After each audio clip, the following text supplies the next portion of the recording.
और अब एक खास बात, देश सहित पूरा विश्व नोवेल कोरोना वायरस रूपी महामारी से जूझ रहा है। कई शहरी क्षेत्रों में धारा 144 लगा दिया गया है। ऐसे में आरजे रमझाझर भी आपसे अपील करता है, बिना कारण घरों से ना निकलें, समय समय पर हाथ अपना साबुन से जरूर धोएं और बेवजह फैल रही अफवाहों से दूरी बनाए रखें। यकीन माने, भारत सरकार सहित शासन प्रशासन इस महामारी को जड़ से उखाड़ने में जल्द ही कामयाबी पालेगी। धन्यवाद।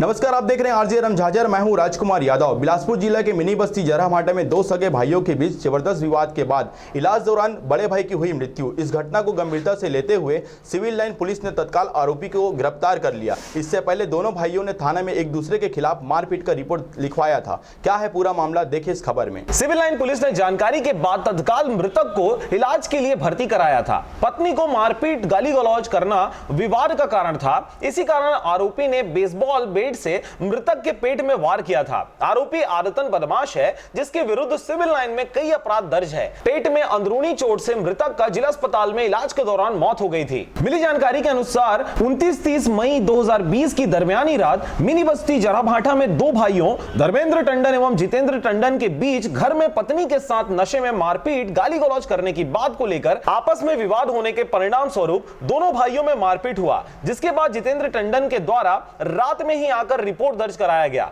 लेकिन धर्मेंद्र टंडन के द्वारा रात में थाना नहीं आ सकने के कारण दूसरे दिन रिपोर्ट दर्ज कराया गया। तत्काल सिविल लाइन पुलिस ने उसे जिला अस्पताल में भर्ती कराया, जहां इलाज दौरान दिनांक 30/5/2020 की शाम को पेट में अंदरूनी चोट के कारण धर्मेंद्र टंडन की मृत्यु हो गई। तत्काल सूचना वरिष्ठ अधिकारियों को सिविल लाइन पुलिस के द्वारा दे दी गई एवं उनके निर्देश पर तत्काल आरोपी जितेंद्र टंडन की विधिवत गिरफ्तारी कर ली गई। कार्यवाही में थाना प्रभारी सिविल लाइन परिवेश तिवारी के अलावा उप निरीक्षक श्यामलाल गढ़वाल, प्रहार 280 चंद्रकांत डाहिरे, आरक्षक जय साहू व संजीव जांगड़े, रवि कोमल का सराहनीय योगदान रहा। बिलासपुर से मनहरन बंजारे की रिपोर्ट, आरजे रमझाझर।